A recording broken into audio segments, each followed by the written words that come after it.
진짜 천신만고 끝에 대표가 됐는데 고민이 깊겠죠. 물론 뭐 전당대회 결선 투표 없이 당선이 됐지만 좀처럼 소위 얘기하는 컨벤션 효과 이게 없습니다. 일각에서는 뭐 예상됐던 거 아니냐 이렇게 얘기하는 사람들도 있고 그래도 김 대표 리더십에 좀 문제가 있는 거 아니냐 이렇게 보는 사람들도 있는데 김기현 대표의 문제는 아니지 않을까요? 박 교수님 어떻게 보세요? 쓴소리를 안 듣는 정부는요 이렇게 네. 될 수밖에 없습니다. 특히 내부의 쓴소리를 들어야 돼요. 민주당이 최근 한 3년 돌이켜 보면 예. 내부에서 쓴소리가 나온 적이 있어요. 네. 소위 비문계에서 쓴소리가 나왔습니다. 예. 근데 그 쓴소리에 대해서 말도 안 된다 이러면서 당 내에서 소위 핵심 지지 세력들이 그 쓴소리하는 사람들 나가라고 그랬어요. 어떻게 됐습니까? 결국 민주당이 총선에서 패배했습니다. 그렇죠. 지금 소위 이준석계, 천하용인 또 심지어는 멘토라고 그랬을 때 아무 말 안 했던 심평 변호사의 쓴소리마저도 듣기 싫어할 정도는 곧 지금 국민의힘 그리고 여권이 어디로 가고 있는지를 보여준다. 이번 총선 재보궐선거 있어. 예. 어저께 치러진 재보궐선거. 김기현 대표가 4선을 한 텃밭입니다. 근데 울산이에요, 거기서- 그죠? 네, 울산 남구예요. 예, 다른 데도 아니고. 충격적이었어요. 거기에 기초의원이 민주당이 당선됐습니다. 자, 그 다음에 울산 교육감이 또 진보 성향의 교육감이 당선됐어요. 그러니까요. 취임한 지 한 달밖에 안 됐는데 벌써 비대위 얘기가 나왔습니다. 물론 예. 금방 들어갔지만 그만큼 지금 위기감이 있는데 이 위기감을 어떻게 돌파할지 30%에 만족하는 정부가 과연 다음에는 40% 그리고 총선 승리까지 갈 수 있을까? 네. 내부의 쓴소리에 먼저 귀를 기울여야 된다고 봅니다. 네. 자, 중도층의 마음을 얻지 못하고 있습니다. 지지율도 지지부진하고 거기에 소위 MZ세대 청년층마저 떠나고 있다는 위기감까지 팽배한데요. 자, 청년층을 다시 끌어안기 위해 노력하고 있는 국민의힘 지도부인데 이른바 69시간 노동 문제에 대해서 MZ 노조와 만나 논의하고 또 김기현 대표는 대학을 찾아서 천원 아침밥 행보를 이어가기도 했죠. 자, 그 행보 중 하나일 텐데 이른바 이준석계를 등용하자 이런 의견도 또다시 나오고 있습니다. 하태경 의원 얘기인데요. 천하용인, 천하람, 허은하, 김용태, 이기인 팀을 등용하자. 박수영 여의도 연구원장은 불가능한 건 없다. 다만 윤 대통령의 지나친 공격과 선 넘은 비난을 안 하겠다는 약속이 있어야 된다. 이런 조건을 걸었습니다. 자, 이런 조건을 수용을 하고 천하용인 팀을 부를지 또 그것에 수락을 할지 이것도 좀 의문인데 박 교수님 천하용인 등용 그러면 또 청년층을 포용하는 효과 있다고 보십니까?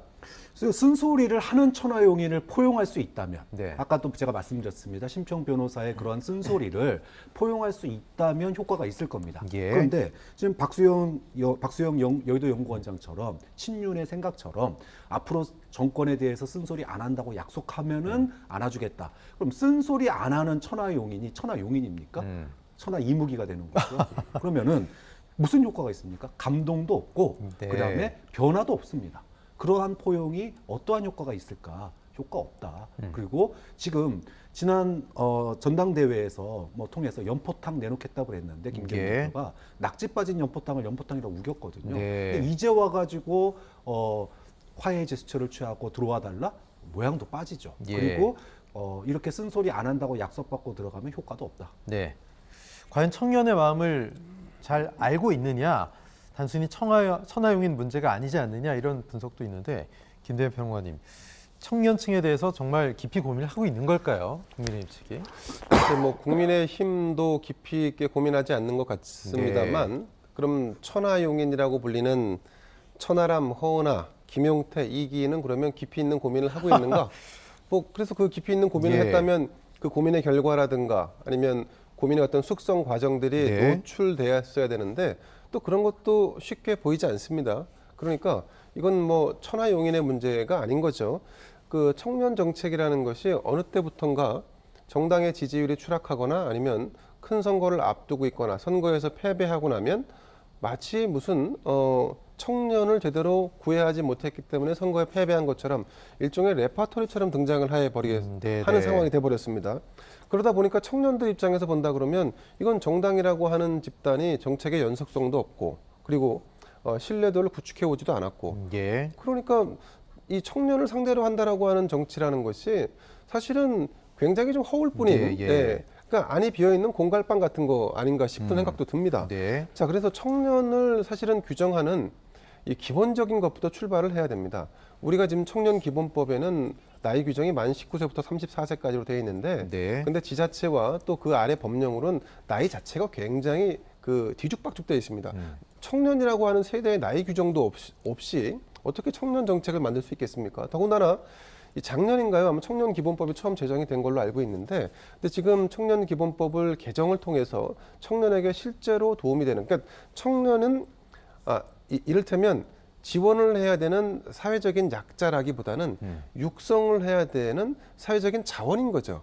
근데 접근 자체가 과연 이게 지원의 대상이라고 보는 것인지 육성의 대상이라고 컨셉을 잡은 것인지 네. 그것도 사실 불분명합니다. 그렇기 때문에 청년의 자립을 도울 수 있는 이런 어떤 시스템이, 그러니까 전국 지자체, 기초단체부터 광역단체 그리고 중앙정부까지 무슨 이 줄서기 하듯이 쭉 펼쳐져 있습니다. 이걸 하나로 조금 엮어낼 수 있는 이런 노력들이 중앙정부 차원에서 또 혹은 여야의 머리를 맞대서 결과적으로 나와야 되는데, 예. 사실 여야 공이 그 정책이라든가 이런 부분에서 일관성이 떨어지다 보니까 저는 뭐 이 청년을 정말로 구애하고 청년의 표를 얻을 수 있는 정당이 국내에 지금 있는가? 차라리 이런 정당, 그런 모습이라면 진보 정당의 어떤 단면에서 그런 걸 찾아야 되는데 진보 정당조차도 그 역할을 못 하고 있어 참 아쉽습니다. 네.